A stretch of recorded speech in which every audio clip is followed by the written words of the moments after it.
Thanksgiving on Plymouth Plantation by Diane Stanley, illustrated by Holly Berry. Thanksgiving on Plymouth Plantation. Thanksgiving then and Thanksgiving now.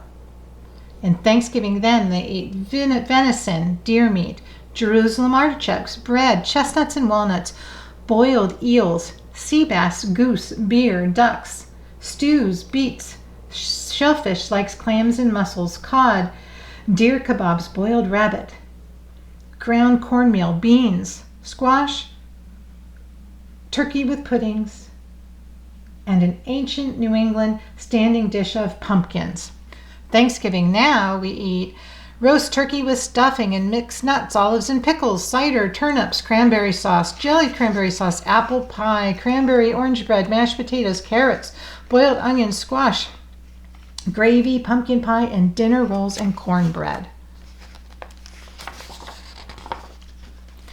Every year we go to visit our grandmother for Thanksgiving. You're probably saying, so what? Lots of people do that. You are right, lots of people do. But you see, visiting our grandmother is not like visiting your grandmother. Our grandmother takes us traveling, and we don't mean to the Grand Canyon or to the Empire State Building. She takes us traveling through time, out west on the Oregon Trail or up to Boston for the Tea Party. I'll bet your grandmother doesn't do that. Mom and Dad decided to drive into the country to get some apple cider at Whipple's Orchard. They asked if we wanted to come. We said we'd rather stay home with Grandma. Then, as soon as they pulled out of the driveway, we begged Grandma to take us somewhere. When you travel back in time, you have to put on the kind of clothes that people wore back then. If you don't, they'll think you're really strange. The first people we met were two boys. They ran into the woods laughing like they had just played a big joke on somebody. And were they ever surprised to see us? After all, the newest... do-over. As soon as we were dressed, Grandma put on her magic hat, and we all held hands and closed our eyes. She told us to take a deep breath. Then all of a sudden, everything felt different. There was a cool breeze, and the air smelled woodsy. The first people we met were two boys. They ran into the woods laughing like they had just played a big joke on somebody. And were they ever surprised to see us? After all, the nearest English settlement was Jamestown, Virginia, hundreds of miles to the south. Grandma made up a story about how we sailed up from Jamestown and our ship had sprung a leak. Governor Bradford was surprised to see us too, but he invited us to stay there and share what little they had. He said that since it was harvest time, they could really use our help. When Grandma said we were distantly related to the Allerton family, he said we should stay with them.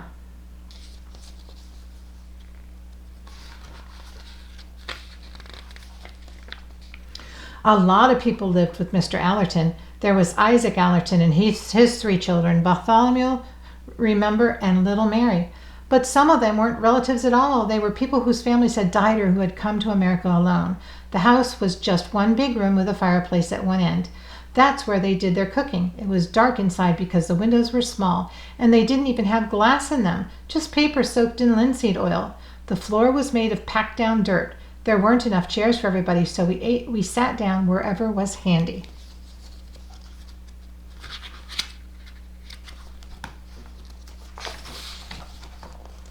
Most of us slept on mattresses on the floor. Nobody had pajamas. They just wore their long shirts and curled up under bed rugs.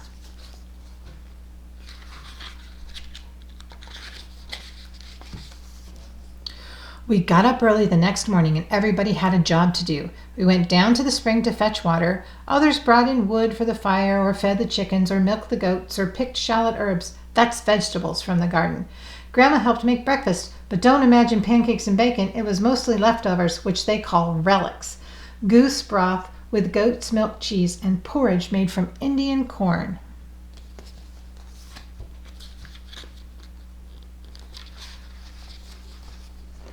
It seemed like everything we did had to do with food. As soon as breakfast was over, the women got busy cooking the main meal of the day, which was served at noon. The rest of us went out to collect food. In the fields, we gathered corn, then brought it back to the house, where we hung it up until it was needed to grind into cornmeal.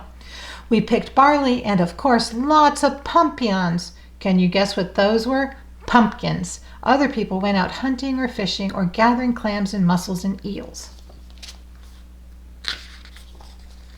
We met a man called Squanto, a Wampanoag of the Patuxet village. He spoke very good English because he used to live in London. When he was a boy, some English sailors kidnapped him and made him a slave. But Squanto escaped and finally got back home. When he arrived, he found his village deserted. Many of his people had died from a terrible disease, maybe smallpox, caught from European fishermen. On Sunday, we didn't work at all. That was the Lord's Day. As soon as we heard the drum beating, we knew it was time for church. We met in the house of Captain Miles Standish, the military leader of the colony. Then we lined up by threes and marched to church. Everybody in town was expected to go, even if they weren't church members. And the service lasted all morning. Then after lunch, which they called dinner, we went back for 3 more hours. The Puritans didn't have anything in their worship service that was mentioned in the Bible, so there weren't any prayer books or hymns.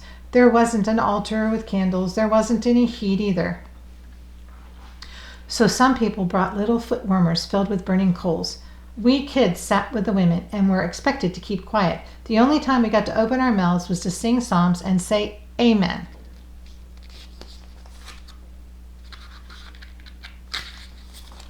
At last the harvest was all gathered in, and it was time to celebrate. So the men went off hunting and fishing and came back with enough food to last us all for a week. The women worked just as hard, chopping and mixing, boiling and frying. They made stews, which they called pottages, roasted meat on spits over the fire, and stuffed puddings into the bellies of turkeys.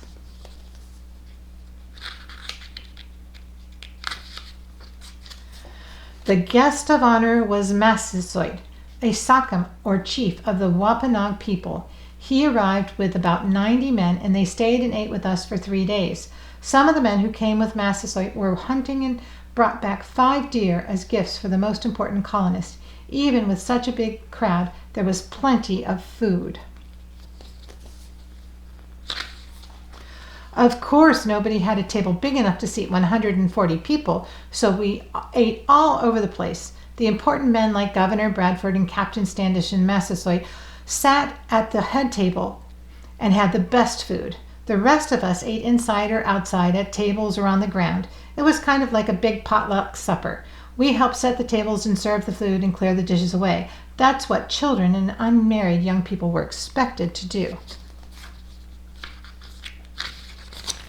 Nobody ate with forks in those days. They used knives to slice off bits of meat, and they had spoons, but mostly they just ate with their hands. It's a good thing they had those huge napkins. The plates were called trenchers, and most of them were made of wood.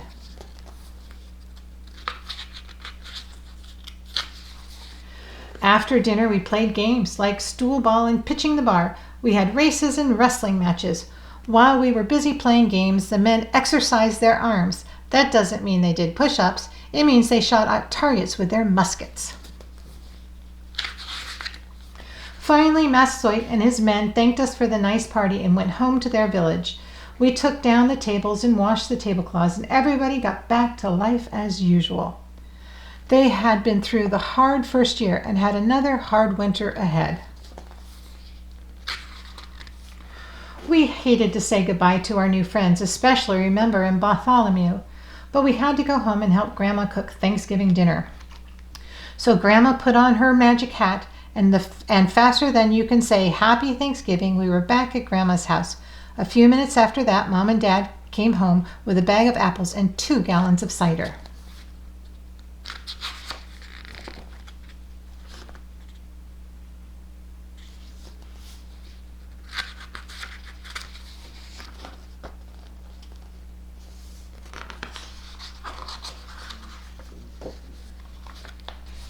Thank you for reading along with me today. Remember to like and subscribe.